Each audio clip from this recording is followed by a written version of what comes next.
Good evening and welcome to the February 1st, 2022 Guilderland Central School District Board of Education meeting. Would you all please rise for the pledge and silence your cell phone? I pledge allegiance to the flag of the United States of America and to the republic for which it stands, one nation, under God, indivisible, with liberty and justice for all.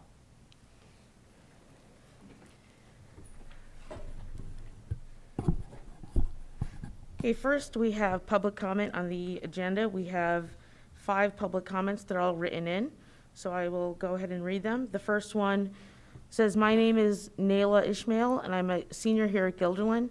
I want to raise the concern of the school calendar only reflecting the holidays of 2 religions. As a Muslim student at GHS, I believe we should observe Eid as a school holiday. As our in-school Muslim population grows and as our school works towards improving diversity, it is only right in that it is more inclusive.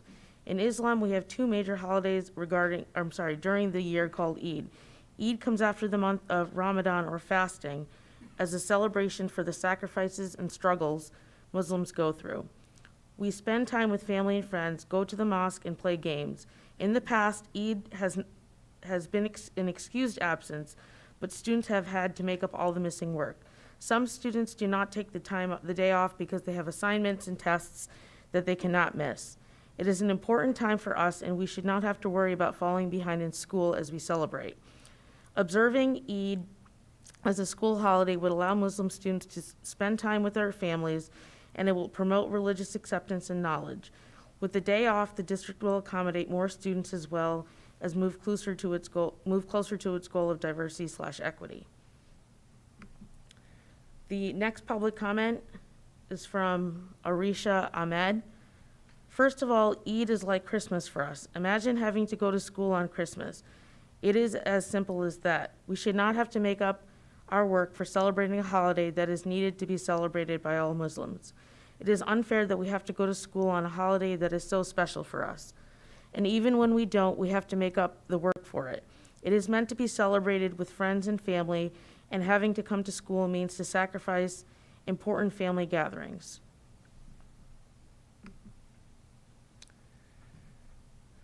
The next public comment is from Rehana Firdas. In the current world, there is so much hatred and poor representation of Muslims that stop us from being able to practice our religion. The inability of Muslims to celebrate Eid in the school year is one example of this. Though it is not considered a national holiday in America, Eid, or more specifically, Eid al-Fitr, marks the end of fasting for Ramadan. We exchange gifts with family, pray Eid namaz, which is a special prayer for Eid, and visit our family on Eid. At the very least, I expect to be represented fairly among my school community by being able to celebrate Eid with a day off, whether there be 10 Muslims to stand up for or 100. As a Muslim, it can be a long process explaining to teachers why we will not be here for school during Eid. We should not have to explain ourselves in the first place when we are simply practicing our religion and celebrating a holiday important to us. It is also frustrating to finish schoolwork on top of the celebration of Eid because sometimes the whole day might be required for the celebration. In comparison to other Jewish and Christian holidays where they have multiple days off, we only ask for one day off to celebrate our holiday, which we still do not get. It's clear that in our school community, Muslim students are not accommodated in the same way as other religious minorities. Ever since the issue has been raised among our school community, the Muslim Student Association has worked hard to make sure Muslim students get a day off for Eid. As Muslims, it feels like our priorities and demands for religion have always been set aside. By creating a day off for Eid, you are allowing Muslim students to practice their religion, but you're also getting the record straight so Muslims are given right representation. The next public comment is from Ilyas Naina. Students should get Eid as a day off, primarily since a growing Muslim population is being observed in the school. Because of that change, we can reason that there will be more people affected by Eid not being a holiday. Muslims only celebrate 2 holidays every year, Eid al-Fitr and Eid ul-Adha. We get time off for Christmas, Kwanzaa, and Hanukkah, holidays important to those who celebrate them. Why not Eid? To Muslims, Eid is the most special day of the entire year. It's important for youth to celebrate religious holidays since it helps them identify with their religion and be part of something bigger. If Muslim students have to go to school on Eid, they feel like they aren't given the attention they deserve from their school because of their religion. Furthermore, when Eid is on a school day, Muslim students miss out on the festivities they are enjoyed by families and friends. Instead of getting to spend that day with loved ones, some feel obligated to go to school because if they skipped, they would miss a test, lab, or important lesson. And while Muslim students do skip school on Eid and get an excused absence for the day, they are still expected to make up the work missed and are an academic disadvantage since they missed out on learning. And public comment number 5 is from Arij Naina. Eid should be observed by the Gilroy School District. Eid is a religious holiday that is important in Islam. The night before is always hectic, including preparing the next day by emailing teachers to get the work and asking for extensions for homework. Because of the inconvenience, many students choose not to celebrate the holiday altogether. The excused absence given isn't usually enough because schoolwork is still assigned and expected to be completed. Not only is that a massive inconvenience in taking the day off, but there is also a growing population of Muslims in the district. This makes the conflict more common than it seems. I joined the Gilroy community in the school year of 2019-2020. Due to the pandemic, taking a day off for Eid was easy. The next year, however, I was remote. Even online, I found it difficult to make up work. Now we're back at school, there's less flexibility and will undoubtedly be more difficult. To help the Muslim population in the Gilroy community, Eid should be observed and school should not be in session. And those are the 5 public comments. Linda, are there any more that came in? Okay, thank you. From what I understand, this is not going to pertain to this school year, but for the next school calendar, Dr. Wiles, 2023, it could also not be impacted, but I think they're trying to plant a seed for the future. So we're in the middle of developing our 22-23 school year, school calendar.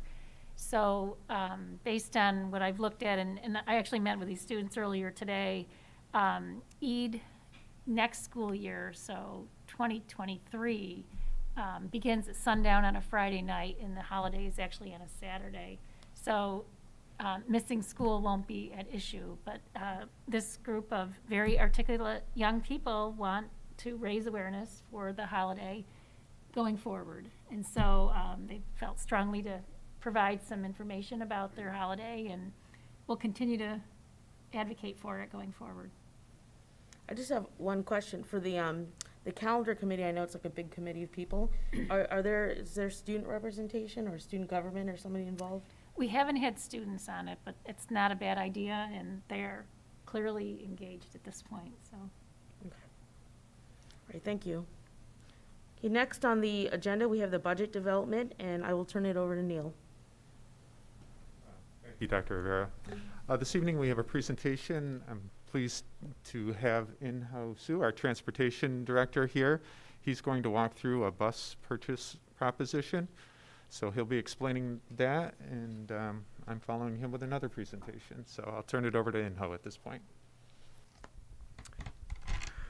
Good evening. The first slide, I just wanted to highlight Justin Lombard, our fleet supervisor. He's just been promoted to fleet supervisor starting this school year. Here is our current fleet.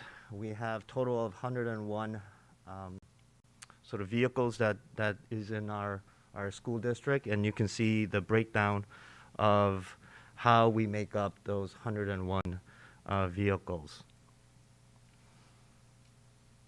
This is the routing scheme that was used for the last school year, 2020-2021, and this is the routing scheme that we used this current school year, 21-22. As you can see, we have a little more students on the ground, 4,831, and out of the total students that are within our school district that we transport, 5,270, 560 students opted out of transportation. Within the total amount of students, there are 64 in-house school routes that we oversee from our garage, and there are 32 outsourced schools that are contracted out. And here are these next 4 slides. Should look pretty familiar.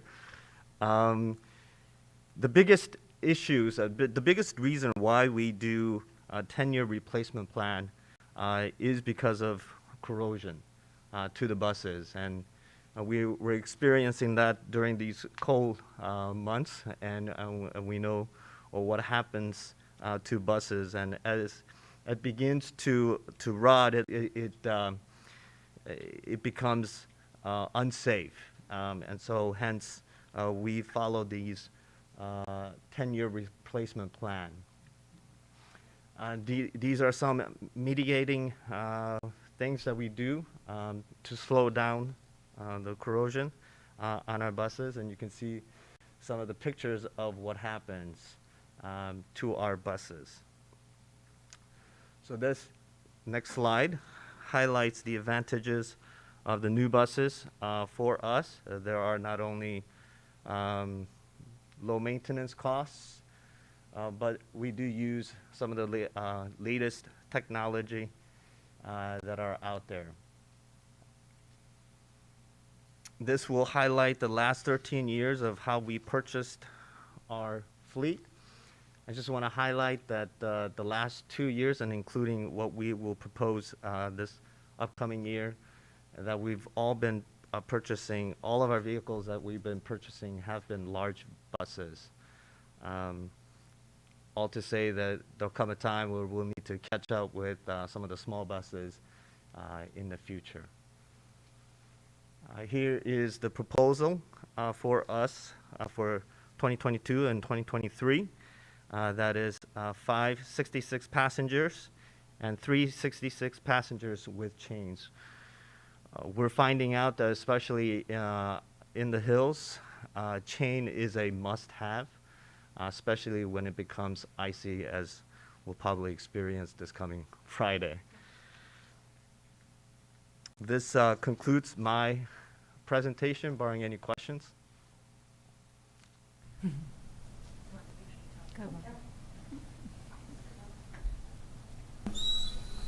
Okay. Can you tell me which of the, which buses are the ones that lower down to the ground? It's my understanding that newer buses, that's one of the advantages to them, that they lower to the ground, like using hydraulics. Am I incorrect? So school buses do not have that capability. City buses will have those kind of capability, but school buses do not. If we're talking about a wheelchair accessible buses, those we do have, actually. We'll go back.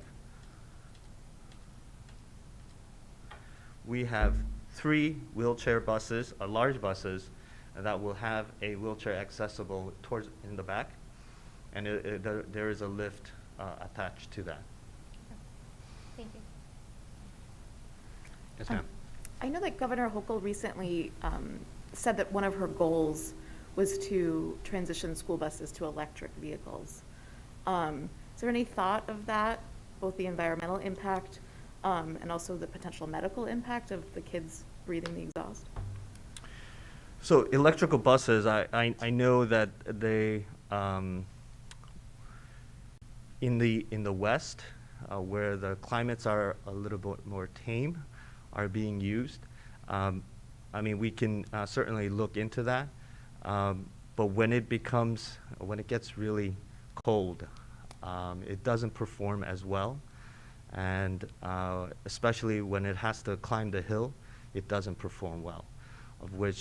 Two of which environment that we possess here in Guilderland. So we can certainly look into that, but in my opinion, at this time, without not doing any further research, it's not the best possibility for our school district.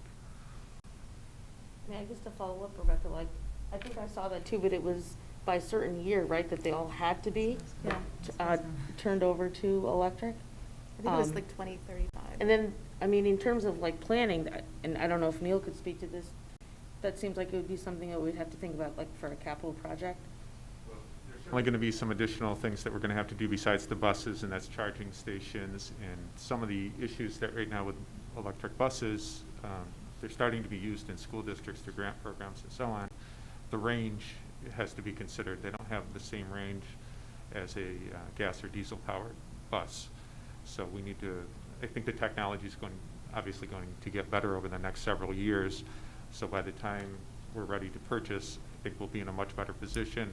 I think there'll also be quite an expansion of electric charging stations and so on and so forth. But you're right, we would have to figure out the charging station piece as well, and where would that be located, and how many of them do we need, and so on and so forth. So there's a lot of work that we would have to do, looking at it from an infrastructure piece to make sure that we do have the capability to keep all the buses charged and ready to go, and then also making sure that they meet our requirements for distance and mileage limitations as well. So I think certainly something that we're going to be looking at. I think it's a prudent thing to do.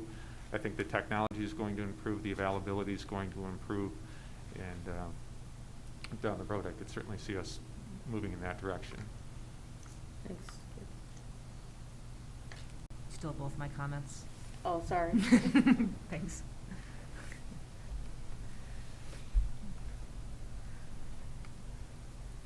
Other questions?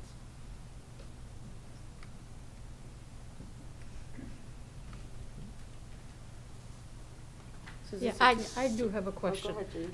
How financially does this, our purchase for this year compare to, say, last year?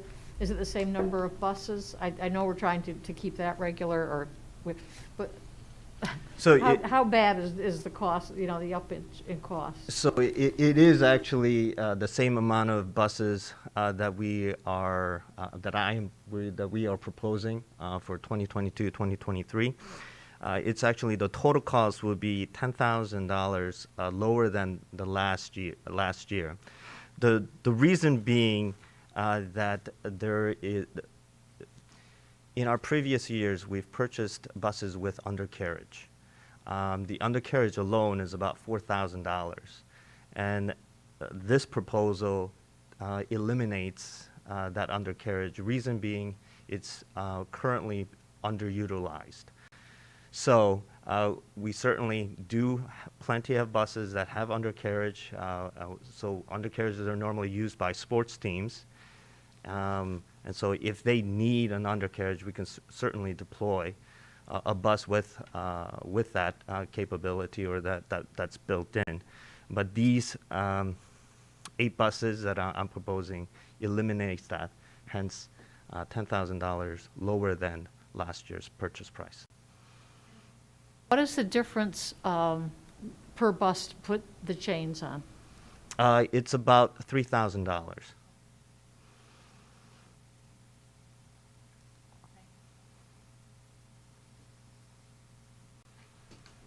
Thank you. Thank you.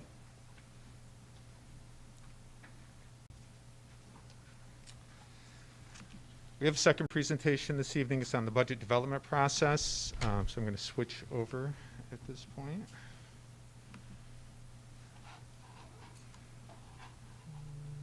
Where is it? Let's see.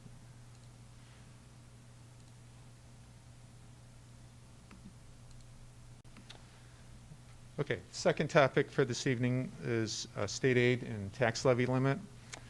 And as you know, the governor just released the executive budget proposal. So we're going to walk through that a little bit so you get an understanding of what it means at the state level and what it also means for our district. So in terms of the executive budget proposal, overall education funding, the majority of the money goes toward formula-based aids, and we'll talk about what those are in a little bit, but that was almost $31 billion allocated to formula-based aids. Smaller amounts for grant programs, $300 million, and competitive grants, $232 million.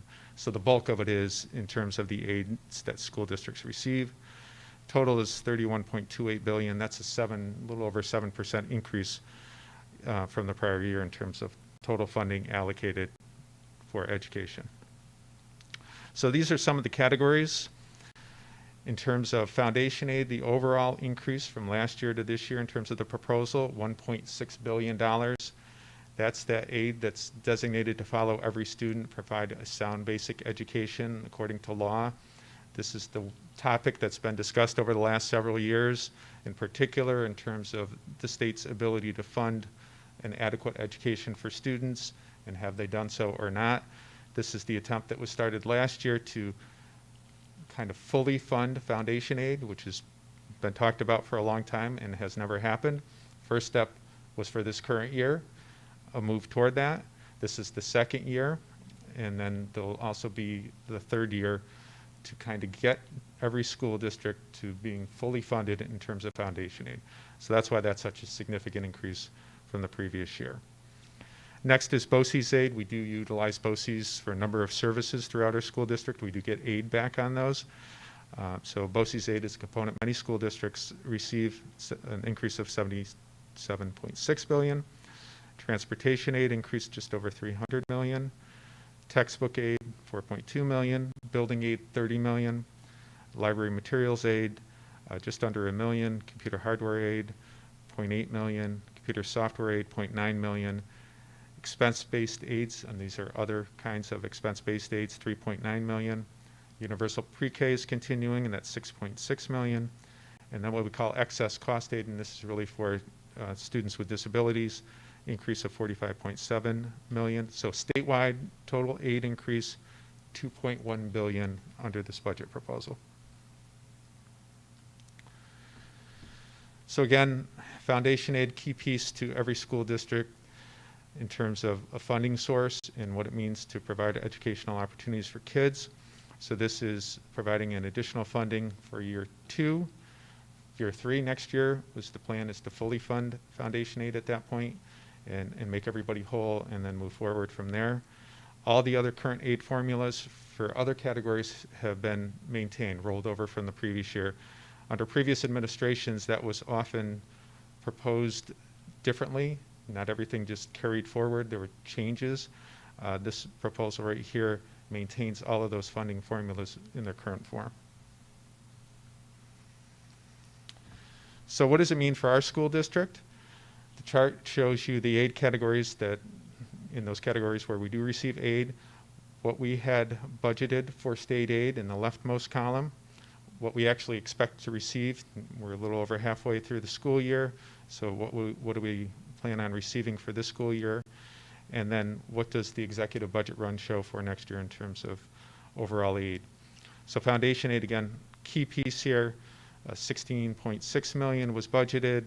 We're expected to receive just about the same amount of state aid, going to jump up considerably for next year, about $2.5 million in terms of that aid category.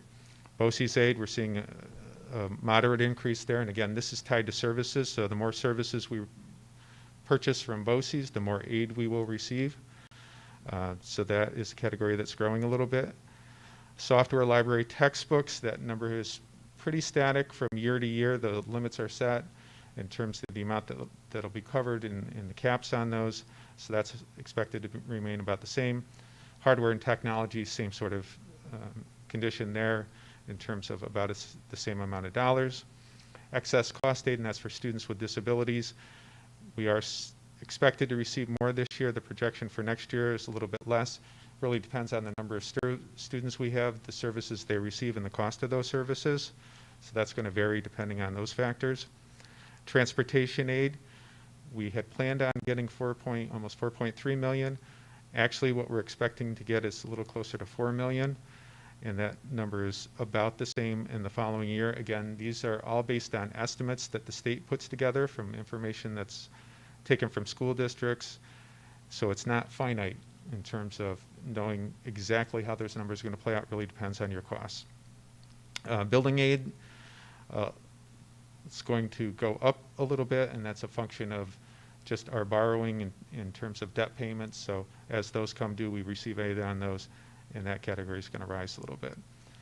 So overall, when we look at our budgeted state aid compared to what we expect to receive this year. We are expecting to receive a couple $100,000 less in state aid than we thought. And again, these are all estimates at the time, and now we've got actual data to work with. So there always is some variance between what is projected and what we will actually receive. For next year, we're looking at an increase of almost $3 million or 10.9% in terms of projected aid for next year. The note at the bottom in small print is very important.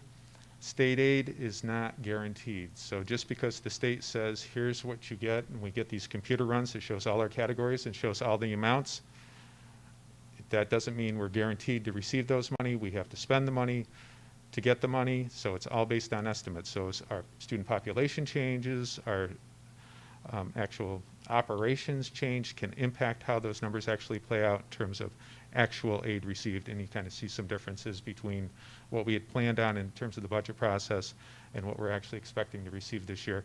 We always have some of those variances from year to year.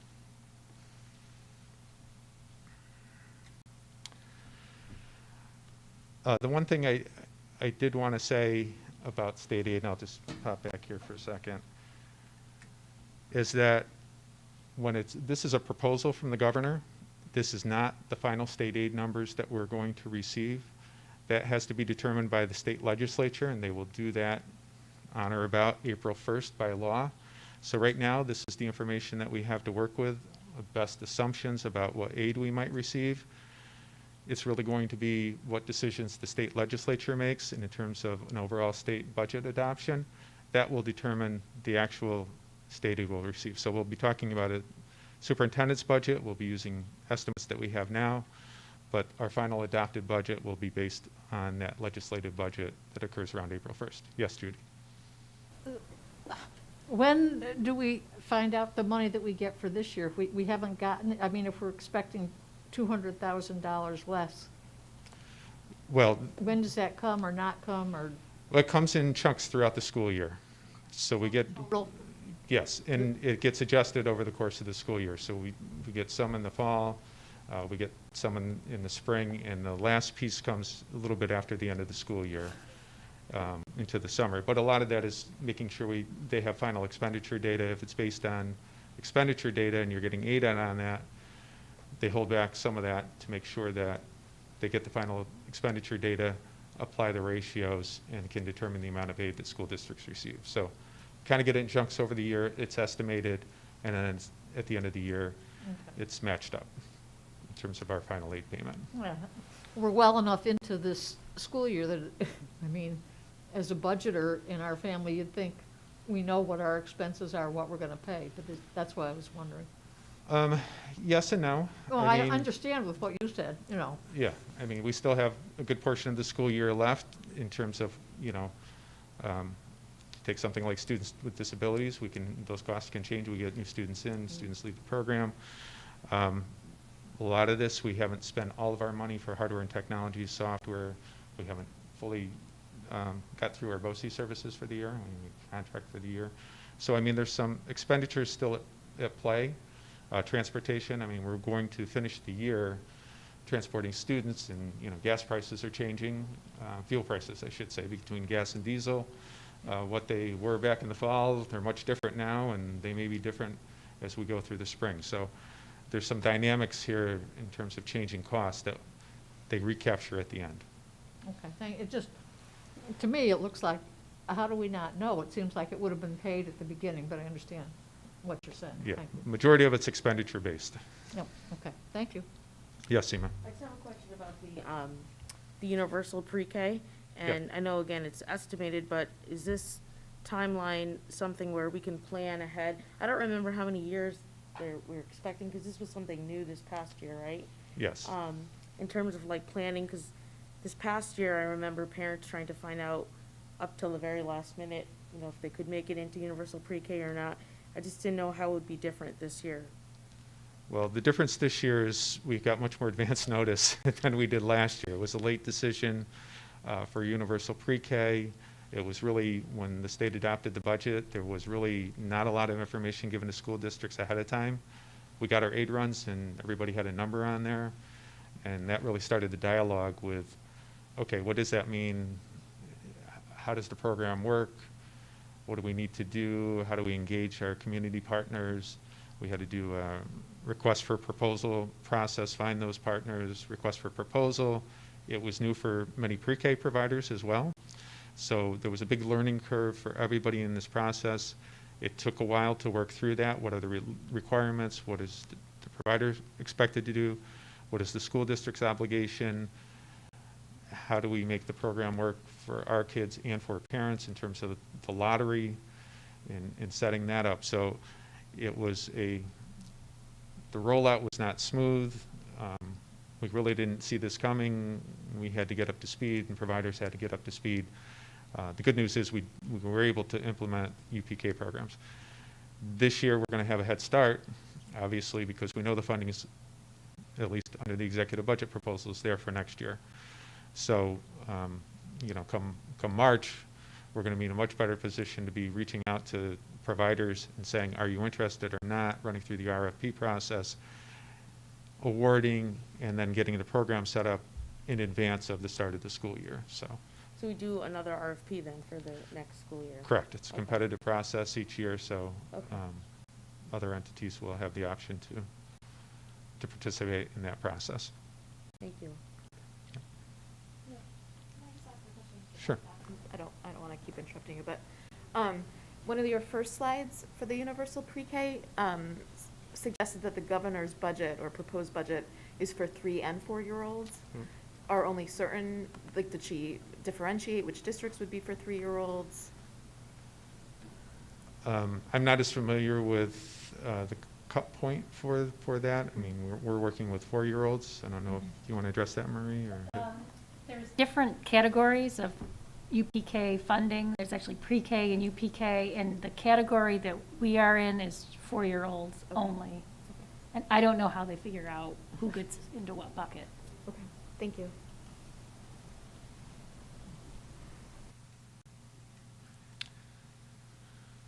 Okay, I'm going to move on to the tax levy limit, property tax cap calculation. This has been in place for quite a while now. It really does factor into how much money we can put before the voters. So we do have some constraints around that, so it's important to understand what those constraints are and how this property tax cap works. But it is an 8-step formula. It's determined by New York State. Our school districts have no control over the formula or the setting of the formula. We all just have to follow the formula. So the basis for all of this really is it's a limit in the increase in a vast majority of expenses. There's a few exceptions, but vast majority of expenses it applies to, that it can't increase more than 2%. So it's 2% or less is the rule, no more than 2%. And it's based on the preceding calendar year CPI. So it's once we have the calendar year CPI, we know what the percent increase will be for a vast majority of expenses in the following year. If it's greater than 2%, the maximum is 2%. If it's less than 2%, it is what it is. So if it's 1%, that's what it is, 1%. So it really does, all of what the formula is designed to do is really to set a threshold for voter approval. So if we propose a tax increase that's less than the threshold amount, the budget will pass with 50% or more of the voters voting yes. So that's one voter threshold. But if we propose a tax increase that's greater than that threshold amount, you need to have 60% of the voters approve the vote or the budget by voting yes. So there's 2 distinct levels depending on whether you're within that 2% or less criteria or not. Another important thing to note is if the budget is ultimately defeated, no increase in the tax levy is permitted. So that's huge when you can't increase your tax levy at all. So it's an important consideration when considering if you want to exceed the tax levy limit threshold or not. So this is what the formula actually looks like. It starts with the prior year tax levy, the 75.9 million in our case. There's a tax-based growth factor that's applied, and this is a number that comes from the state of New York, and it's really new construction. So within our school district, there's a value that comes from new construction. So it's not just escalation in property values, it's true new construction, that adds to the formula. So the factor here is 1.0068. If you look at the line below, we get our new total, but that 1.0068 added to the formula just over $516,000. Then what we have to do is add in prior year payment in lieu of taxes. We have very little payment in lieu of taxes in this district so far, 45,000, so that gets added into the total. Then we would need to subtract what we call capital expenditures net of state aid. So we have debt for construction projects that we have, or if we purchase buses over time, we have debt payments, and then we have state aid as a result, so we take the difference between the two. That's a subtraction in the formula, but that brings us down to what's called the adjusted prior year tax levy, in this case 75.3 million. Then we start the formula again, so we multiply the allowable levy growth factor, and again, this is the lesser of 2% or the actual consumer price index. So this year, consumer price index is running at 4.7%. That's what the cost of goods and services has increased by. By law, we can only increase that by 2%. So it really is irrelevant how high that number gets. The cap is 2%. So the maximum, in this case, we'll take the 2%. And that gives us our growth adjusted tax levy subtotal. That 2% added onto our adjusted prior year tax levy, that's $1.5 million increase in the formula. Then we subtract our pilots again. We added them before. The formula subtracts them. For next year, it gets us to our tax levy limit of $76.7 million. Then we get to add back capital expenditures net of state aid. That's an addition of 1.5 million, or overall in the formula, an addition of 229,000, and that gets us to our total maximum allowable tax levy amount, 78.2 million. It's an increase of 2.2 million, or 2.96%. So this is really a process of working through the formula with the numbers that are generated for our school district. Each year we do this formula process. That's the maximum amount that we can raise if we just want a majority of our voters to pass the budget.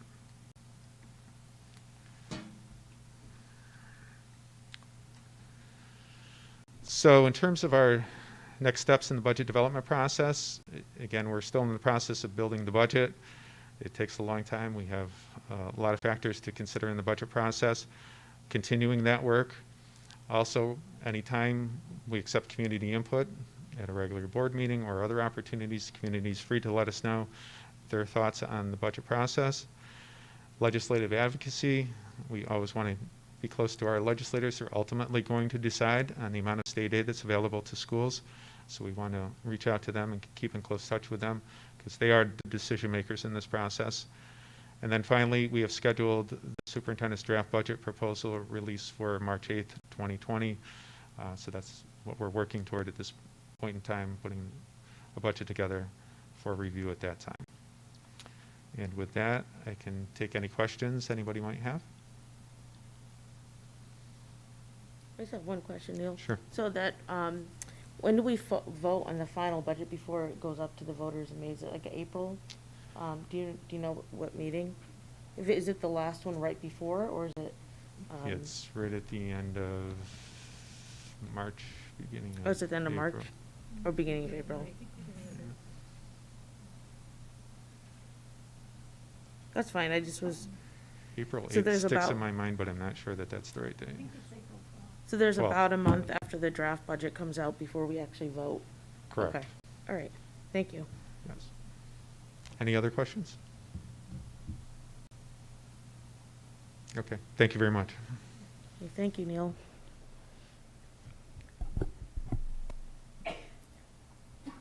Let's see. Next on the agenda, we have the consent items. This includes the minutes from the January 11th, 2022 meeting, the CPSC and CSE recommendations, the personnel action, which includes the personnel agenda, and the financials A through E. Can I have a motion to approve the consent agenda? Barb, second Nate. Any questions or comments? All in favor? Aye. Blanca, did you vote? Oh, that's okay. Passes 9-0. Just want to acknowledge that there's a large number of teachers retiring on the consent agenda, so that will be a big loss to the district. So, huge. Yes, thank you. Next, we have information items, and I'll turn it back to Neil. Okay, not much of a break tonight. Have one item, it's in regard to the fiscal and environmental stress monitoring system.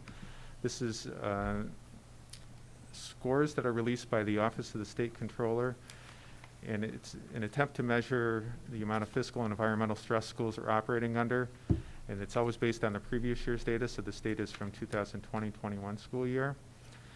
And what the Controller's Office does, they have a rubric where they assign a score to each of the factors that they've determined are relevant in this conversation.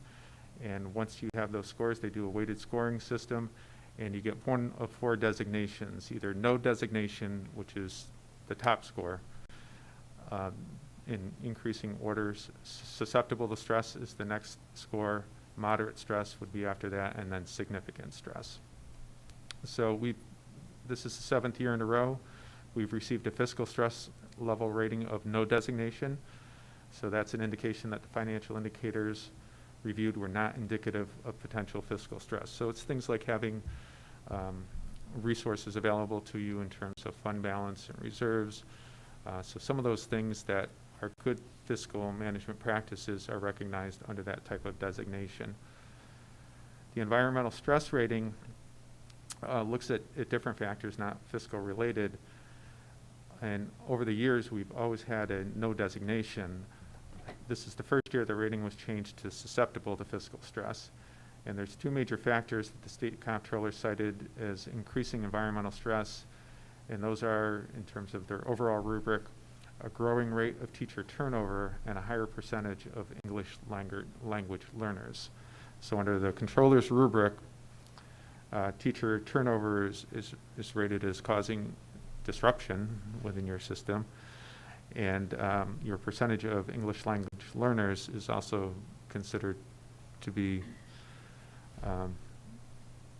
create some susceptibility within your school district.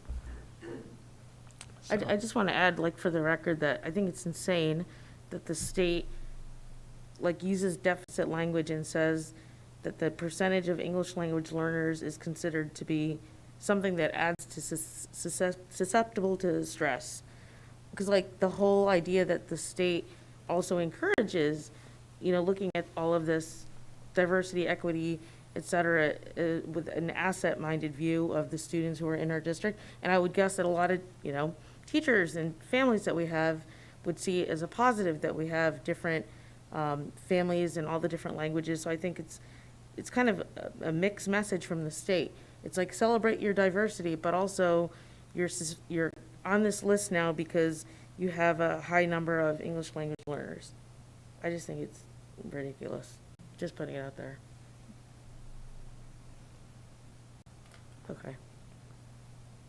Okay, I think that's it. Thank you, Neil. okay. Next, we have Superintendent Information, Dr. Wiles. Thank you, Dr. Rivera. I just have one item tonight, one ever-shifting item. As you know, a week ago Monday, a judge in Nassau County declared the mask mandate put in place by the governor and the Department of Health as unconstitutional, and chaos ensued for a good 48 hours. A stay was placed on that decision at least until last Friday, and then we learned on Friday that actually that wasn't a deadline other than for the attorneys to submit their paperwork in order to continue the appeal.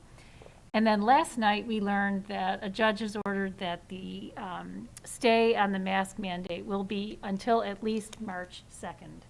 And it's at that point where the parties can, as they say, perfect their paperwork around the appeal, which will determine whether or not the governor, in fact, had the lawful authority to implement a mask mandate. So from now until March 2nd, everyone who comes to school, students, faculty, visitors, is required to wear a mask. What happens after March 2nd is a little bit of a mystery still. There's lots and lots of discussion about the implications for communities and schools, depending on which way the appeal process goes. All I can say is we're watching this closely and trying to be mindful of the impact it could have on us shortly after our return from the February break. But in the meantime, this is what our situation is. So I guess I'll see if there are any questions. I'm not sure what I can answer, but I just wanted to get everyone up to speed on this very, ever-changing topic. I just have one question. There were those other counties, I think, around us, the superintendent had, I think, written, I don't know if it was to the governor or to somebody asking about like an off-ramp kind of plan. I was just curious if you knew what happened or if there was follow-up to that. I'm not sure who they addressed the letter to, but the idea was, could there be some kind of guidance from the higher levels of government to say, at what point can we say masks are no longer required, mandated, recommended, whatever the word may be? And there's been a lot of conversation in many venues about the levels of transmission metric that we use. I've heard lots of conversations around using a metric related to the percent of individuals who are vaccinated as a metric to use. For example, if 80% of your school population is fully vaccinated, maybe you can relax the masking rule. But everything I just said is just an idea, so no one should take that as, okay, this is our new policy. I think we're going to watch and see what's happening. There's a lot of moving parts, including, the rate of transmission of the Omicron virus is, dropping precipitously. However, we still reported 40 cases in Guilderland since Friday, which is still a very high number.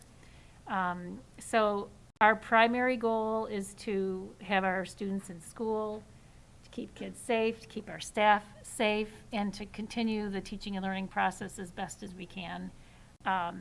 But in the meantime, we still need to navigate these very difficult waters around a very controversial topic. There's just no two ways about it. And how did I know that the handing out the tests that day, that Friday, went pretty well, and did the rest of them get handed out, and how did that work? We picked the coldest day in New York State to hand out 2,000 tests. It went, I think, relatively well. We had a ton of traffic who came through and picked up their test. At that time, we thought we had a fairly limited supply of test kits, so we were being very meticulous about keeping track of how many tests each family received. About 40% of our student population, their parents picked up a test that night. Since that time, we've now distributed to the rest of our student population who wanted one. So elementary buildings completed their distribution last week. Middle school finished yesterday. The high school has basically said to students, and if you're listening, if you'd like a test, come to the office and you can pick it up. Starting tomorrow, we'll be distributing a test to every employee in the district who wishes to have one. We're going to be doing that through the 7 buildings plus the transportation center and the maintenance center. We have since received more tests. I think our total, not counting what I've just described, is around 6,000. So we have a plan to distribute them before the February break, to invite families to use them before students return as a safety measure. We will not be requiring a negative test result from 4,856 students on that Monday because we could not manage that. But it is a mechanism that families can use if they've traveled or whatever they may have done during the break to have some peace of mind.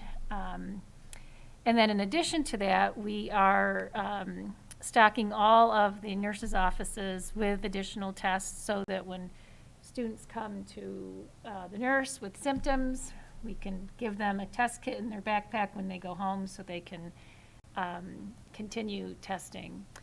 And then today, this is a big topic, clearly. Today, we have we call it our recovery group. It used to be the reopening group. I'm not sure we've totally recovered yet, but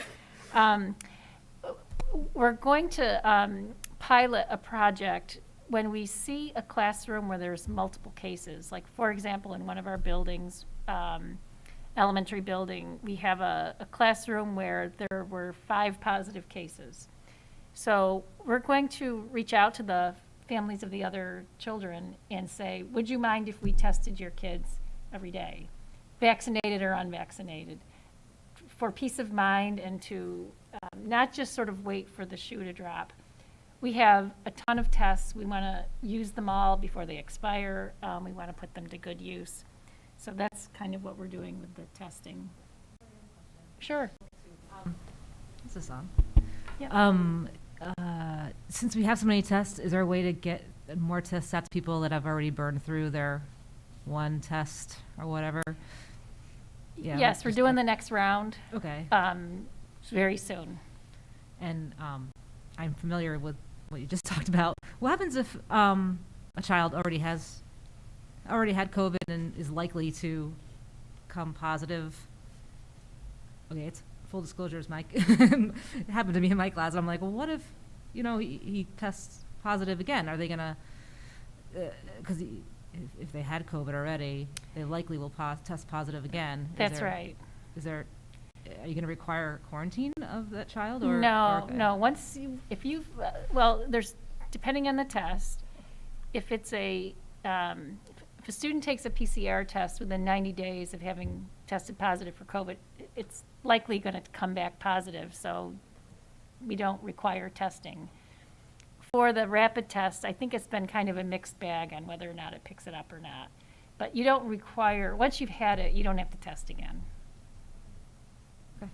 Did I get that right, Dr. Butterfield? I mean, yes, to a certain extent. I mean, the rapid tests usually are not positive for very long. After, they're not positive for 90 days. No, not after, for yeah. 90 days. And I don't think you don't have any rapid PCRs that you're distributing, so. No, we have the rapid antigen. Yeah, so that's probably what you were about to say.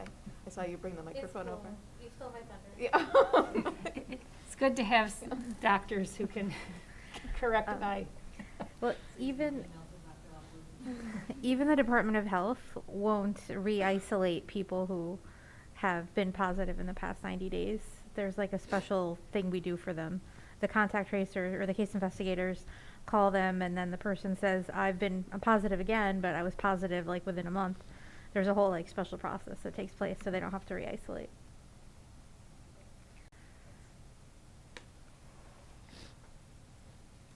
And that's all I have to say about masks, tests. I just want to say I felt pretty proud of the district, so good job, really, getting those tests out there. I learned today in our Safety and Health Committee that we're possibly the only in-school testing site, which I think is something to be proud of. Did I say that wrong, or? I think that we have the most robust on-site testing center. I mean, we're the only one who's actually created a new site to do it. I think one other local district has done some level of on-campus testing, but no, our team has stepped up on many, many levels, and that our little testing center has been really a terrific addition to the process. It's a ton of work, but everyone has really stepped up, and there's much to be proud of. Just to tag team on that, I think our district has done an amazing job. So we had to kind of organize for all kids who are in various districts easy ways to get testing prior to more recently when rapid tests are a little bit more available. And the drive-through, little kiosk that we have was amazing. And other districts really didn't have anything that remotely mirrored that, or at least locally that I know of. So we were really lucky to have all of the organization of the school. Yeah, thank you. All right, I think that's all I have. Okay. Thank you, Dr. Wiles. Next, we have Board President Information. We have goals that are listed here under letter A.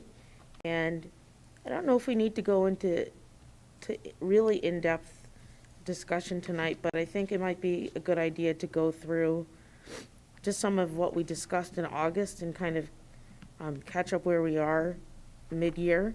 I think Communications Committee also talked a bit about this too. I don't know if you can hear me, Gloria. Is that correct? Yes, we had some discussion, and that led to my calling you, to kind of ask how we might facilitate this. One thought we had was maybe just to go through the goals and just kind of brainstorm or kind of write down the kinds of things that we're aware of or that staff can tell us, the district office can tell us, are in motion, things that we are doing. And Okay. then we could say, okay, in this goal, we see some movement, perhaps in this goal, we don't see as much movement. We may not capture everything, but it would give us a flavor, and this is going to be like a pulse, taking the pulse of how we're doing. So this would be one way of doing it, and that's one way we suggested. Okay, so whatever I'm clicking on, number 4, it's not opening for me, but if I click on number 3, under the goals, the last thing that we talked about under achievement or opportunity gap in August, I think what the discussion was, instead of looking at it from the view of opportunity or gaps, was instead to focus or have a shift on the social emotional learning through the pandemic. And it looks like what was written here, October or November, getting a pulse or an idea of how the students are doing and how they're feeling. I know we briefly talked about the Positivity Project and its impact. I went to PTA Council, I don't know, I think it was last week, and I asked the president of PTA Council, Amy Lynch, if she would also send out a Google Doc, I think, to the other PTAs and ask if for some feedback at the different buildings to see how they're doing. I know Blanca mentioned you had a discussion today, I think at I don't know if it was a school safety meeting, about what, how people were feeling in terms of the Positivity Project. I will just say on a personal note, I've heard some good and, just like any other program, probably some pros and cons. More recently, just on a personal level with my own kids, some positive things. But I'm wondering, and I asked Amy, I think, to put this on the survey, it would be really helpful to know if the teachers or those who are the ones implementing this, how they feel about it, and if they're getting the time and support that they need to do it. I don't know if other people have thoughts about this. I mean, I've said before that I'm concerned that the Positivity Project doesn't extend out into the high school. I know we have sources of strength in the high school, but that's not universal, is my understanding. There's some active component that's necessary for the child. So that remains a concern that I have. The plan is to get it up to the high school next year. So they're working on it. All things are connected, so this leads back to a conversation about transportation. So we're working with Mike, and I think we'll mix. A number of times about assessing, asking the students questions to kind of assess where they feel they're at. Have we made any headway in that area, in any of the levels? At the high school, I don't know if it was specifically about this topic, but they did a thought exchange. And I can't tell you exactly what the question was, but really to gather input on how are things going. And I sat in on the meeting that Mr. Piscatelli held with the 20 or 25 students who stayed after for the meeting to talk about the big topics of concern that they have. And they were wide-ranging. But, some had to do with, how is the school year going and how stressed do they feel. So there is some data gathering around that. To just go sideways to the conversation we had this earlier today in the District Safety Committee, we're looking at doing a, kind of a district self-assessment around social emotional wellness that Lisa Knowles was able to share with us. It's a survey put together, I think it's by the Department of Health. And it really lets you look at how you're doing in a variety of areas to figure out where your gaps are. So we're going to look closely at doing that self-assessment, which should get at some of the things that we're talking about here. Is that a self-assessment done by the adults in the program, or are we talking about kids? I think it's both. Okay, because I really think it's important for us to tap into what's going on in kids' heads and how they're feeling. I don't see a problem with just asking them through a survey to get just to find out how they're doing. I mean, and not rely on just anecdotal, but really gather some information. The other resource I've recently learned about is USDA has a climate survey that you do administer to students over periods of time, and it looks at the work, looks at changes longitudinally. I understand Bethlehem just did it, and we're able to share how it worked, how the data worked. So I think that's something worthwhile for us to take a look at because it's readily available, relatively easy to implement. And, now that we're all back in school full-time, we actually have better access to students to go ahead. So we're looking at all of those things because you're right. What do you think would be the mechanism for doing it? How would it go? Like through all the different levels, of course, all the different buildings. We're not there yet, Gloria. I'm not sure. Okay. All right, but I think that's something that we need to look really seriously at. I think that sounds really good. The survey, Gloria, that Amy sent to me, it's a draft, but it's supposed to be, like the PTA council is supporting or assisting the board in getting feedback. So she actually just sent it to me right before the meeting. So we can share this at the 7 buildings and get direct feedback, at least from the teachers who are the ones implementing it, to see what they think and do they feel like they're getting enough support, or just some feedback, at least to hear something. But I agree, like getting some, some comments or some direct communication from students is helpful. I know we don't get everybody, and I know there's always going to be, maybe some complaints, but it would still be nice at least to know that we put it out there. So there was a line of communication if students wanted to say something that they could. I think our students are really good. Sometimes, on these other committees, students are the ones who have really great ideas or feedback, so I think that would be good. And how about our mental health clinic? What's the status there? The replacement clinician has begun. She's actually there now. I think she's been on site a little over a week and, beginning to connect with students. So we're finally back up and running, and hopefully we can have some continuity.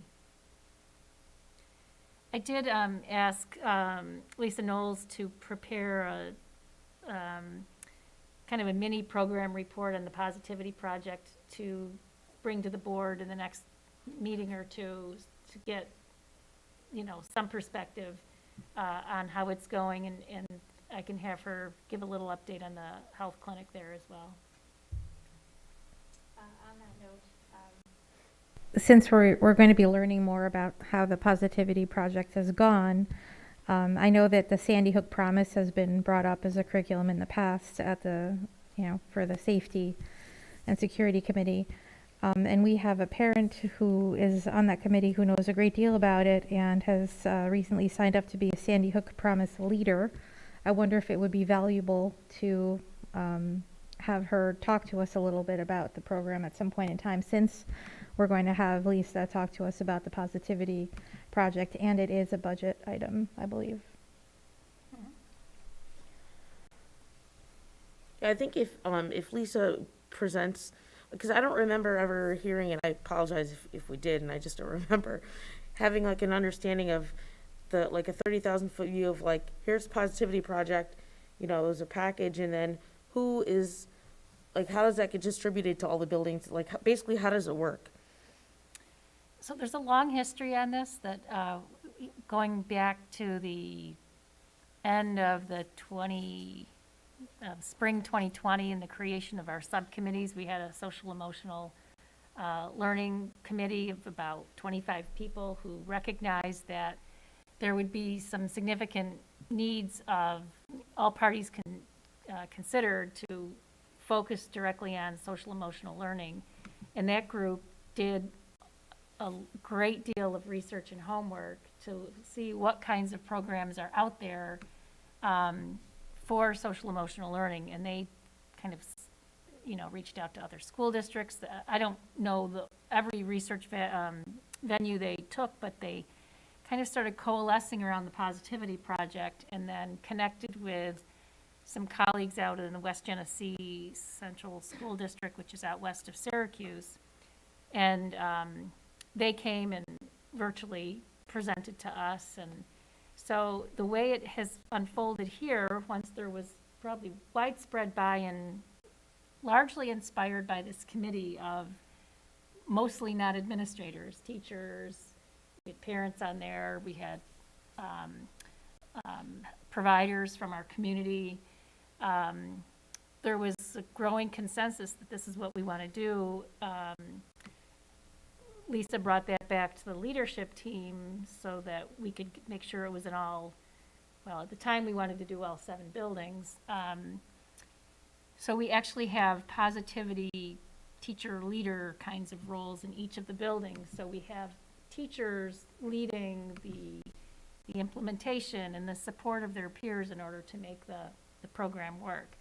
And I'll just say this is anecdotal, it's not data. I'm in the middle of doing all my tenure visits right now. So I've been in many, many classrooms across all the buildings. And it is really the first time I can ever remember that every single classroom has the same vocabulary on the bulletin boards around character ed. Every classroom that you go into, you can see the list of the words that they're focused on over time.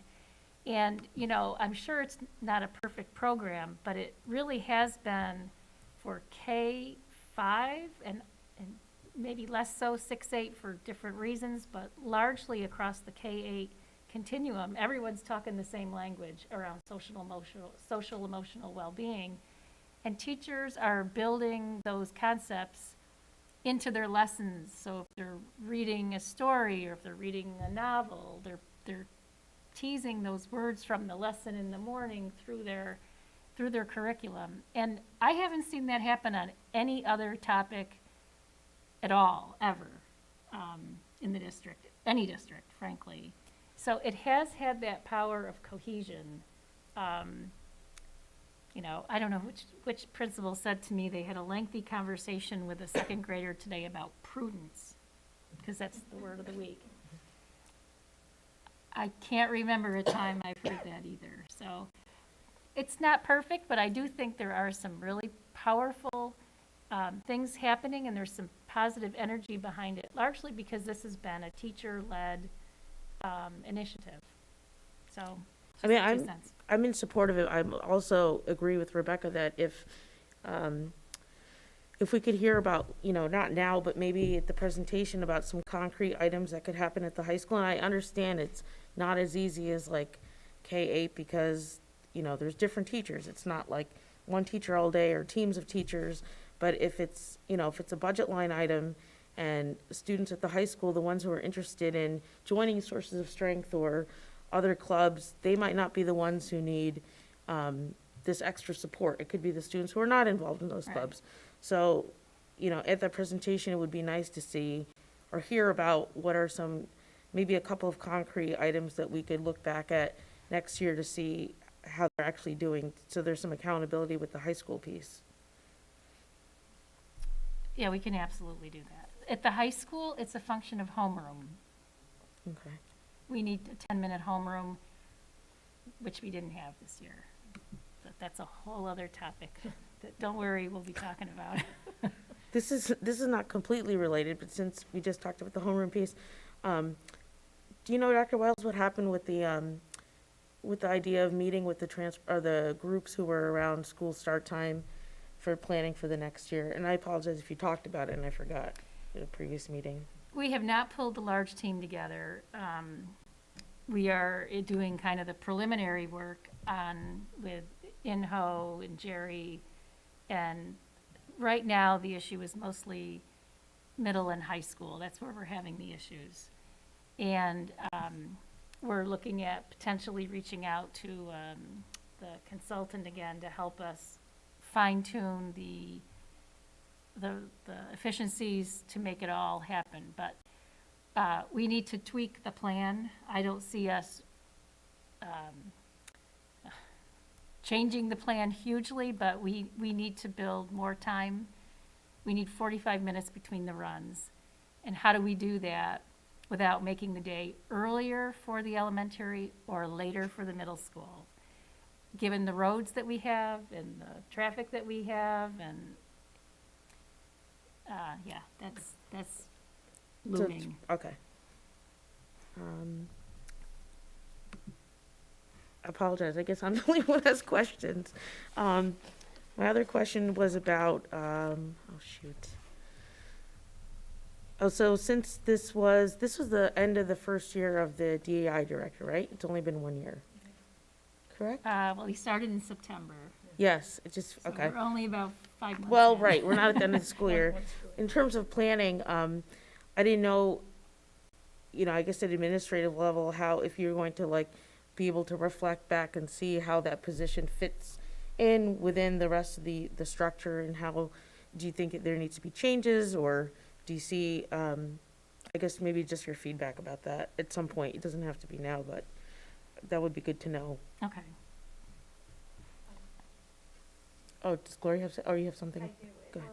Similar, I was going to save it for the end. Along those lines, we hired a school psychologist, and so I'm wondering if at some point in time we can see if that school psychologist, what they've done since they've started, what their experience has been. But mostly, I remember there was a lot of discussion about whether or not that school psychologist was going to be spending most of their time doing testing. And so I'm curious to see how that panned out. Oh, right, because maybe the model that we were talking about, that like school psychologists can do testing, but they can do other things, but they might be doing testing because other people cannot do testing. And so are they getting that contact time with students as much as possible? I think that was the discussion.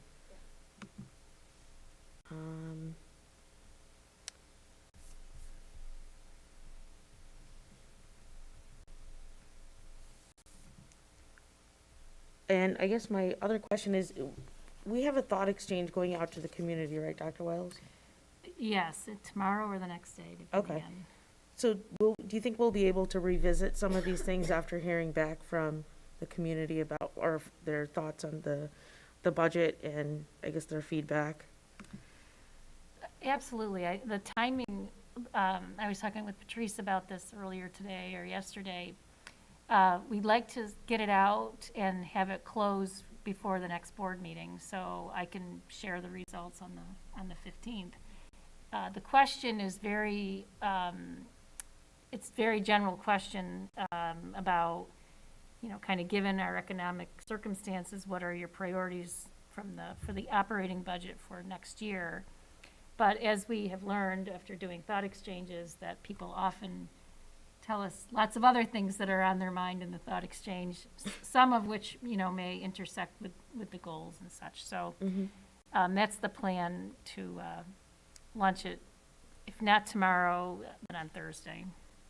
Oh, now I remember my other question, sorry. So that federal funding that we had, that we, I think we used, or the district used for like activities, or like the early morning activities at FMS. I know that this probably can't be decided yet until the start times are decided, but is that something being considered again, do you think, for the next year? My kids, I've heard good things about it, that's why I was just wondering. As a general statement, I would say that has been underutilized. Oh, We haven't okay. had a ton of students taking advantage of it. Okay. And I think it's because it requires parents to drive kids in, and so that's been a problem. I think the bigger goal is to get back to having activity period after school 3 days a week. I have a question now, just kind of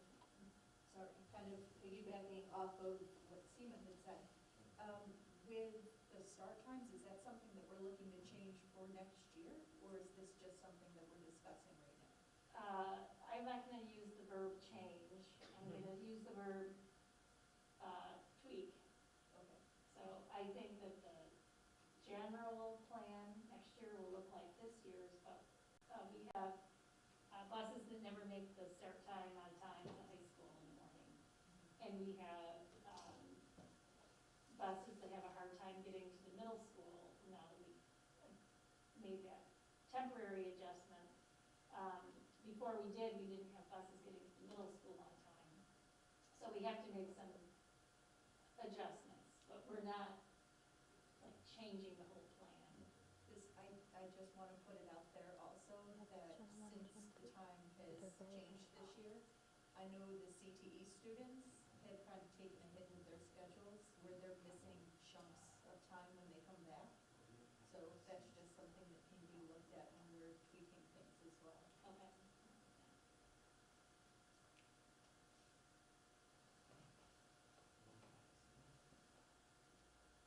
Do other people have any questions or comments?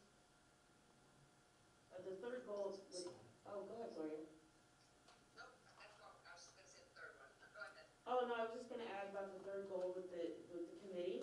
It is a complete 180 from where it started. It is hard to, like, those of you that are on the subcommittee for the DEI committee, it's completely different feeling from when it started. It was like a rough start, but now there's just been some awesome things that have come from there. Having director, having a lot of people involved, and a little bit more, I guess, structure to how our meetings are. It's been really awesome. And so in terms of doing a follow-up or, updating our goals, this is kind of just more of a mid-year check, and then we'll do it again at the end of the year. But I think I think it's really made some great headway. That's just my opinion on that third goal. I would agree with you, Sina. There's been some outstanding conversations at the meetings, and the structure has worked beautifully. We've done some reading that we can reflect on, so we're great. We're learning ourselves as we move forward. Nobody's staying stuck. And the addition of having the students on there is perfect. I mean, it really is a great connector for us. Yeah, if you're not on it, like the high school kids have been awesome, and they've basically helped us, guide the group, and that they have also now have been extending to try and include some middle school students, which makes sense because as this high school students graduate and there's turnover, there could be some continuity with the middle school and maybe even into the elementary school, at, whatever that looks like an appropriate level. But I'll just give Dr. Wiles credit for getting us the books for that committee. So there's really great conversation, and then also the potential to have, to do an audit within the district. So we have an idea of, what are we doing really great and what can we continuously work to improve on. So that's my take on number 3. And number 4 with facilities, the turf was on here, so it's happening. So that can be an update in terms of the goal. And the rest of the pieces on there have to do with the capital project and the long-term planning of that. And so it might be good to just think about what else could be included in that, especially when Inho talked about, busing and those things that might have to be changed anyways. And those are obviously expensive and would probably need capital projects to change. I think the piece of that that's most difficult is that last part, that future-ready idea, because we keep dealing with facilities on things come up, we have to deal with it. It's very short-term. We have a hard time looking forward, like 4 or 5 years down the road. How do we want things to be, or how should we be setting ourselves up so that we can be flexible as things change so rapidly these days? So I think there was one person that responded about, maybe getting out there and start seeing some of these facilities that maybe have been done, and start visualizing for ourselves what it might look like to have a facility that's easily adaptable and flexible for learning situations. Yeah, I think before COVID, we were going to go like on a field trip to Queensbury, right, to look at their school. So maybe, I don't know, maybe in the fall or, I doubt for the spring, but maybe in the fall, we could look into planning again and to go look at another district and look at what their buildings look like. Just, Wouldn't that be good to do in the spring or even? well, yes. But since I'm not planning it, I'll just say whenever at some point. We have a standing invitation. Okay. I don't know if other people would be interested in doing that. Because it looks like, I think facilities went to others for like turf, right? To look at that, to make those considerations before putting that up. So we could ask the right questions. I think getting community feedback about that early. Yes. 'Cause I think what we found with turf, right, was there was a lot of community dissent kind of after the fact, and the environmental impact. And even something as simple as like long-term planning for the busing, you know, getting community feedback about the environmental impact of transitioning to electronic busing would be important. I agree. The earlier the better. The busing. Right. So it's like, I saw the article and the title made me think to bring it up, but I didn't finish reading it. But was there a timeline in that Yeah, I article? think it was like 2030 something. Like, 2027 to like start the that process. is not far away. No. So it's like, we need a 10-year plan to electrify if it's gonna be a thing. Mhm. I don't think we have an option.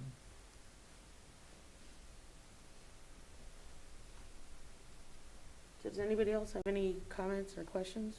So I guess we can just revisit this after we get the thought exchange results from the community, and then look at this again at the very end of the school year, after the May election, et cetera. Does that sound okay? Okay, cool. Next, under Board President Information still is a set of policies. This is the list here, health services. Anyone from policy have anything for us to look at specifically, or just general? I just had a question on one of the proposed policies. So the second one, I think, yeah, number 2, student health services.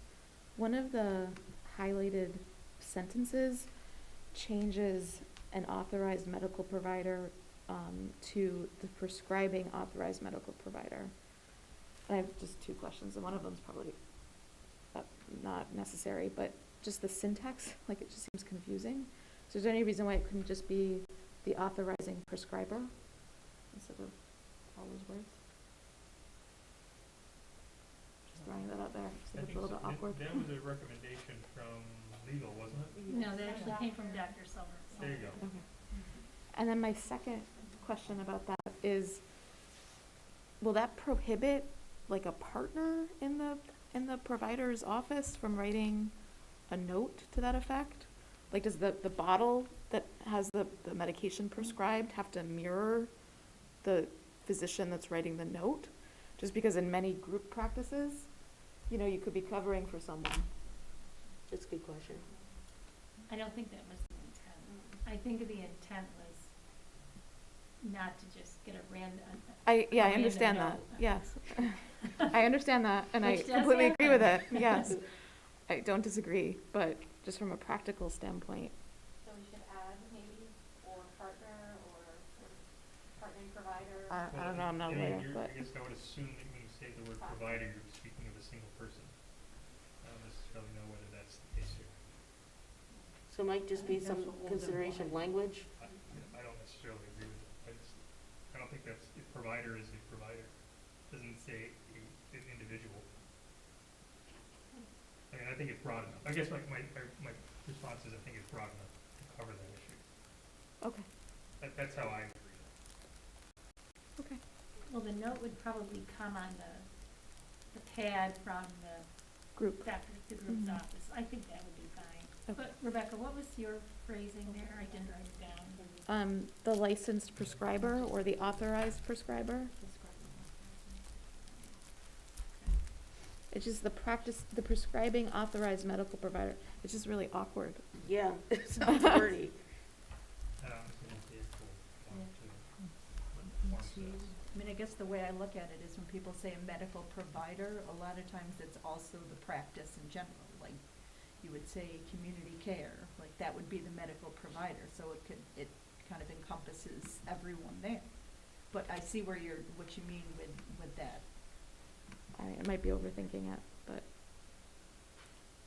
So this is up for info, right? So maybe we can make those changes to, are we voting on this the next time? Next time. Okay. And the form does say an original signed order from the prescribing physician. So that's a little more, much more specific. So might be useful to change before we vote on it, just so we don't have to go back through it again.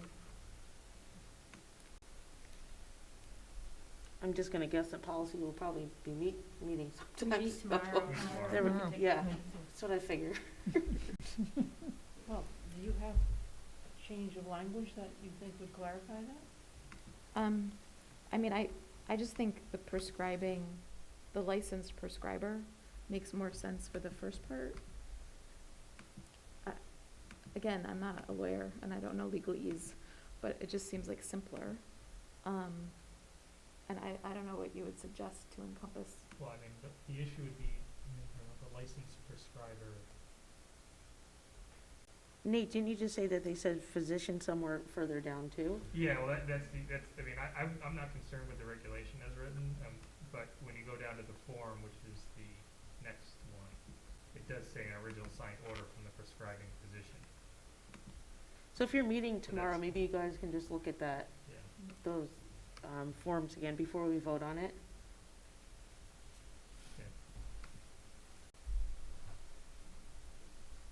Okay, any other questions or comments? Okay, we'll move on to action items. School business, Neil? First item this evening is a recommendation to approve the installment purchase agreement with Capital Region Boces. This is for the purchase of Chromebooks under our one-to-one device initiative. Each year, incoming 5th and 9th graders receive new devices, and they hold on to those devices for 4 years. So 5th graders would hold on to theirs until through 8th grade, and then 9th graders through 12th grade.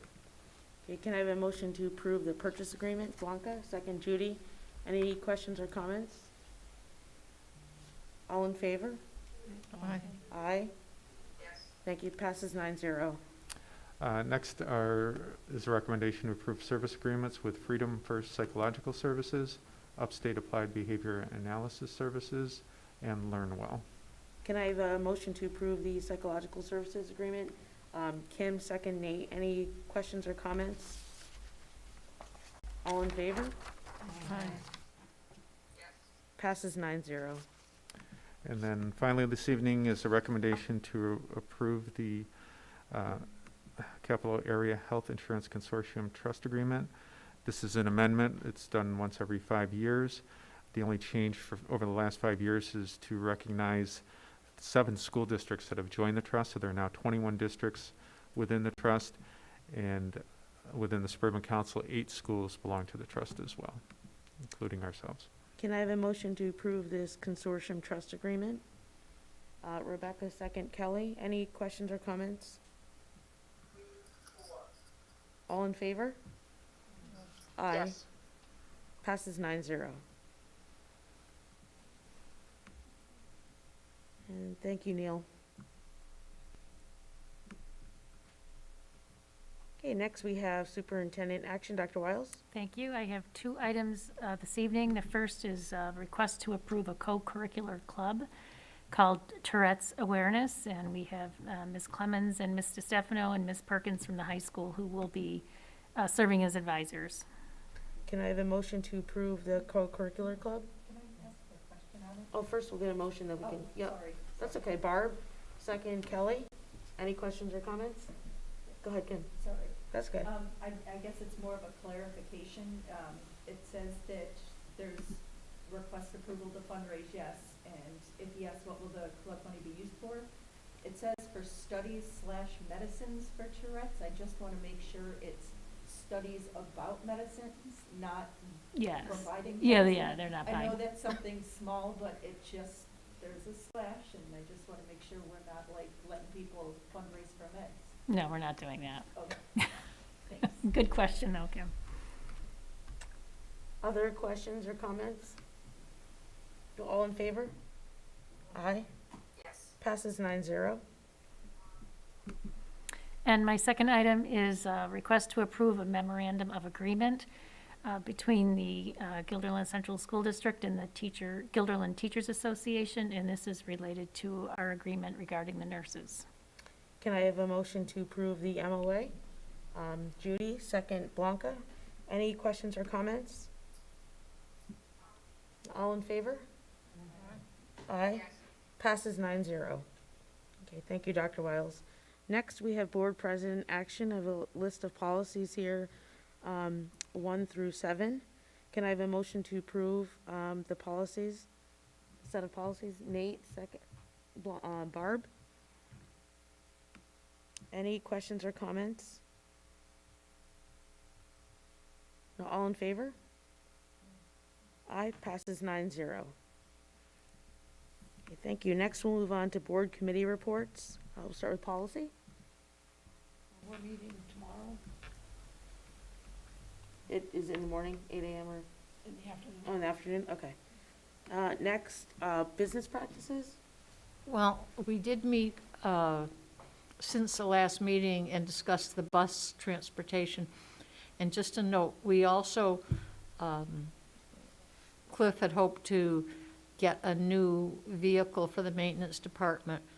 And as he started the process, he was told that they wouldn't even consider it until the people from whom he was seeking prices until a year from now.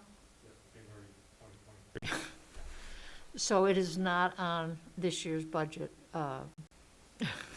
Just a frustration, but everybody who's trying to buy a vehicle, and we are involved in that, is finding great frustration right now. So the district is in that group.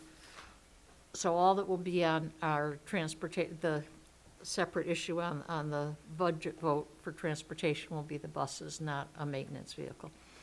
And we have a meeting scheduled for next Monday morning at 8 o'clock. We were thinking of you, Barb. We want. I know. No, 8 o'clock next Monday, we have a meeting of our committee. Okay, thank you. Next, audit. We have not had a meeting since our last board meeting, and I don't have one on my schedule. Neil, we haven't scheduled yet. We're waiting for, in the audit's in progress, so once that's Yeah. concluded. We haven't set a meeting, but we will need to set one soon, so we'll be Okay. reaching out. Is it, the main item for that is the Title IX audit, right? So Yeah. that's still happening? Okay. Yeah. Thank you. The DEI committee? Back to me, I pulled up the minutes, so I'll kind of like go through. It was a lot. It was, again, another great meeting. We talked about community engagement, about discussion around cultural, or they have been talking about cultural festivals and how to engage families and students in that, maybe in a different way moving forward. Research committee, kind of continuing discussions about land acknowledgements and the research behind that and making sure it's done right, if done at all. Audit committee was focused on continuing to see if there's interest in soliciting an external auditor to take a look at, to do an external audit of our DEI policies, procedures. So there's still kind of discussion around that potential. And the communications committee's been working through a DEI award based upon building or grade, or haven't quite figured it out yet if it's going to be a self-nominating award or a teacher nominating award.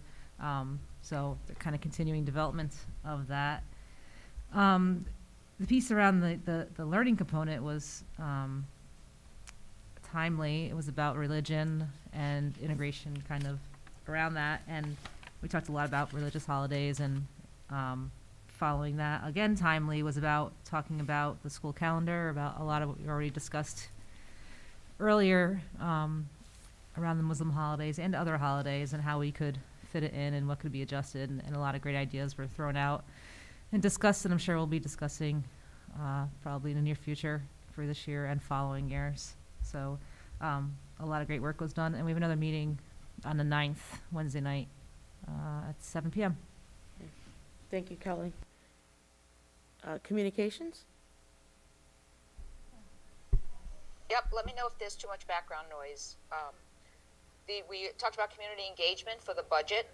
We had some concerns had been raised about some of the mailings not being delivered to some of the households, school mailings, budget, and others.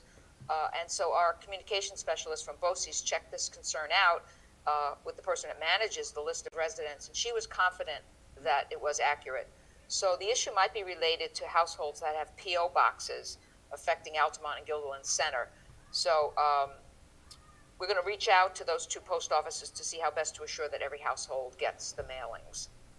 And Dr. Wiles shared the plan to send out the thought exchange, which has now changed, but it will be going out shortly to get from the community, students, staff, their input for the budget.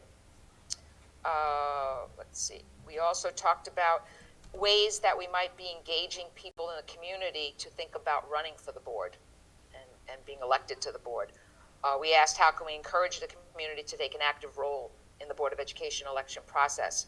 We had some ideas, for example, informing the community about the role of the Board of Education, using our opportunities at the board meetings to be instructional, to give information.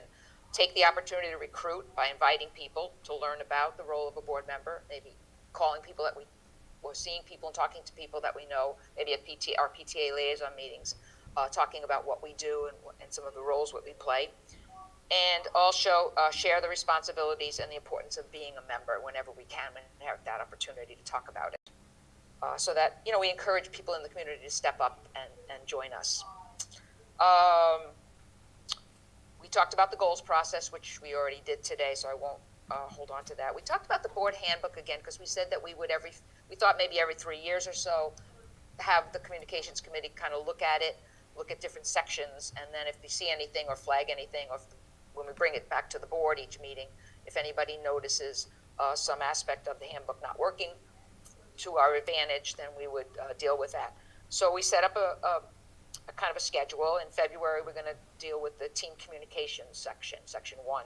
Then in March, we'll do board meetings, April, team development, and May, planning and personnel. But we'll be reporting back on what we find, what our discussion comes out with. And our next meeting date will be Wednesday, February 9th at 4:30. Great, thank you, Gloria. Are there any committees that I forgot? No? Okay. Moving on to public comment number 2. We have one public comment. This is from Beth Ford and Angela Salvantis. This is on behalf of the district nurses. It says, Dr. Rivera, Dr. Wiles, and esteemed board members, thank you very much for the monetary bonus. We appreciate the acknowledgement of the hard work we are providing for our students and school community. Angela and I want to thank you for your efforts to keep the Guilderland Central School District safe during this pandemic. Our best, Beth Ford and Angela Salvantis. Again, that was on behalf of the district nurses. Next, we have board issues, ideas, and sharing. Does anybody have anything they'd like to share? Go ahead. Okay, I've got a couple of things. The first one is, and this is just, I'll put it out there if anybody would like to comment or discuss any of it, but our board self-evaluation has been going fairly well, and as I said, one of the things I kind of look at those results to see if anything pops up. And the last evaluation, there were a couple of numbers that came up a little high for disagreeing, and I was wondering if maybe there was a concern that had happened at the meeting. We don't want anything to just get forgotten, so that people don't feel that their ideas are being or their feelings are being met. One of the issues was the board discussed only topics that the majority of the board members wished to take up and did so for an appropriate amount of time. Apparently 2 people disagreed with that one. Board discussions were effective and resulted in clear decisions. Again, 2 people disagreed with that. And participants modeled mutual respect, effective interpersonal communications, and professional behavior. Criticism and concerns were presented in a constructive rather than confrontational or personalized manner. And 2 people responded, disagreed with that as well. So I don't know if there's something in the questions themselves, the way the indicators are written, that all of a sudden has hit some people. Maybe it's the same people that are interpreting them differently. I don't know. But I thought I would just bring it to your attention because I don't want something like that to just keep festering. If there are concerns, we should have it out. I just have one question, and maybe it could be made clarified for everybody, that that evaluation is just based on the board meeting, right? And not a board meeting and executive session.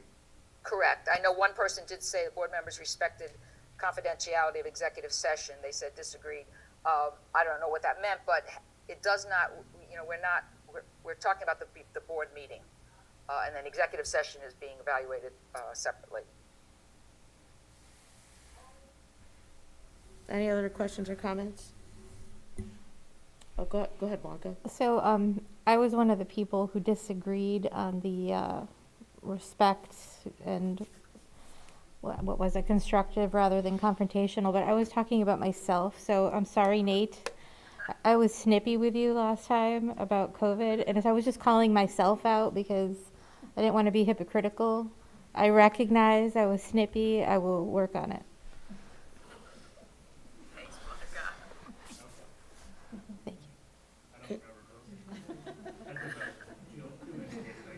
So again, that is just based on the board meeting, then? Correct. Just based on the board meeting. Okay, any other, oh, go ahead.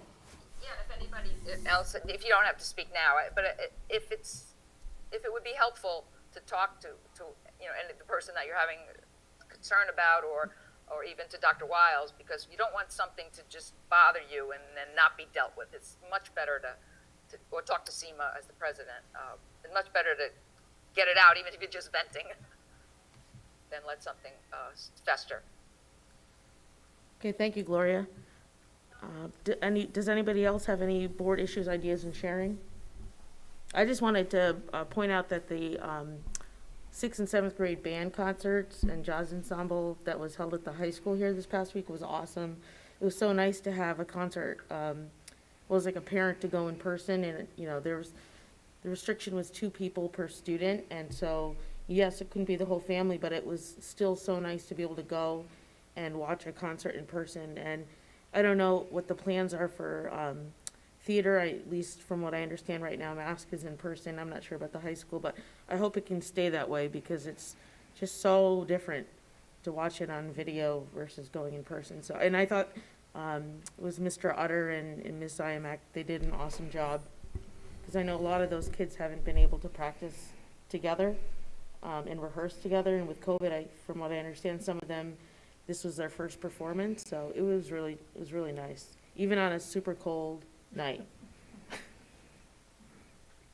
I just have a comment too. I noticed that in Mask, I feel like they're doing a really good job of keeping the kids socially distanced. So they're doing homework and eating, and it's all socially distanced. And I'm pretty critical of those sorts of things. So kudos to Mask for pulling that off.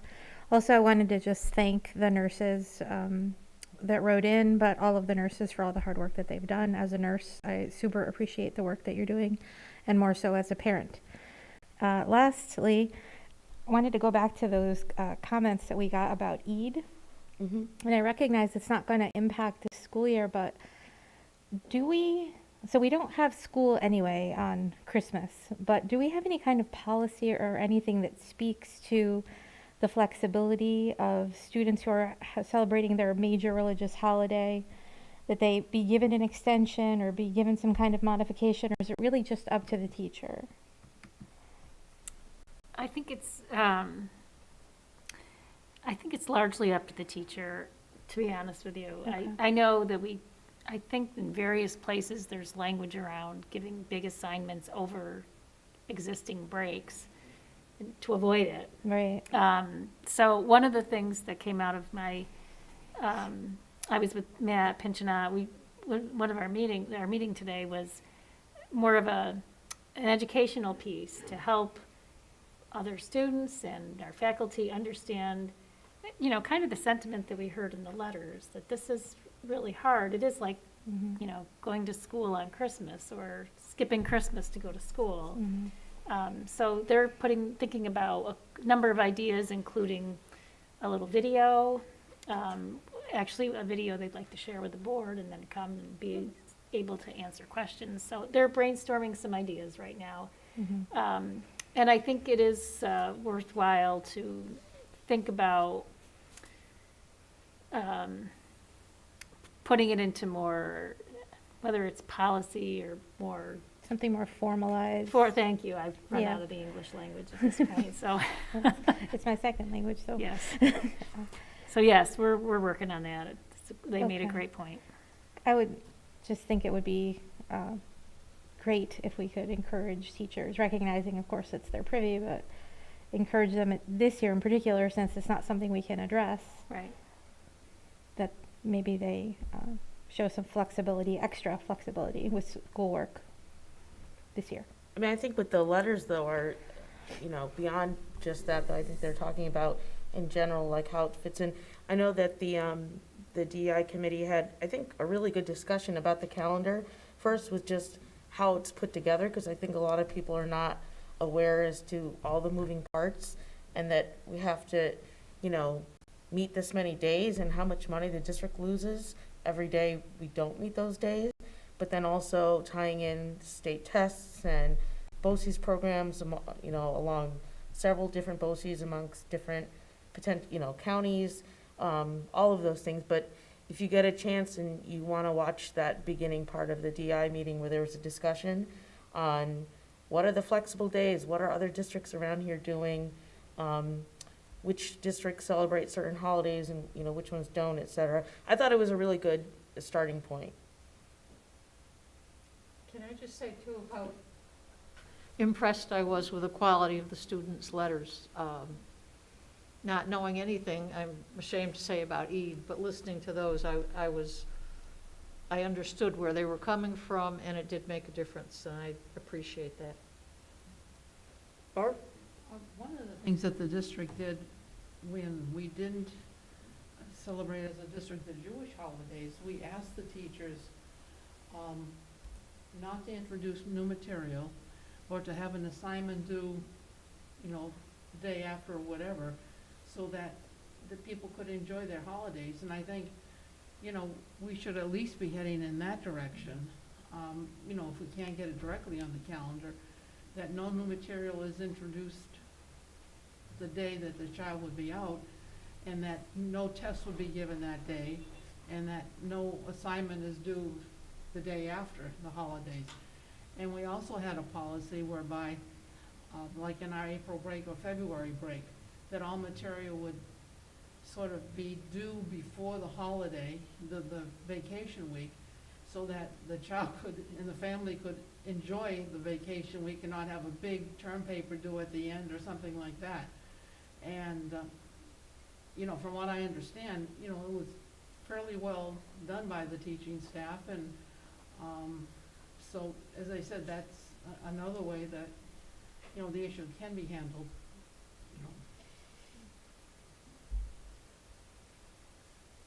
Okay, any other board issues, ideas, and sharing? Seema? Oh, yep. I just had one other thing. Dr. Wiles, and I totally lost track of this, and I know it's about mid-year, but I was curious, at some point, would we hear from Pine Bush how I think it's Pine Bush, no, Gilderland, how the teaming is going for the 5th grade? Ironically, I just asked Alan about that. It's actually going very well, but I'd be nice to hear, back. Some more because I know detail. that was a concern. In the beginning of the year, I had asked, and he said that they would do some evaluations and see what's what. I didn't want to lose track of that. okay. I will circle back around. Thanks. Yeah, that's a good question, Gloria. All right, so if we're all set, then I'll have a motion to adjourn. Nate, second. Rebecca, all in favor? Aye, passes 9-0. Thank you, everybody. Have a good night.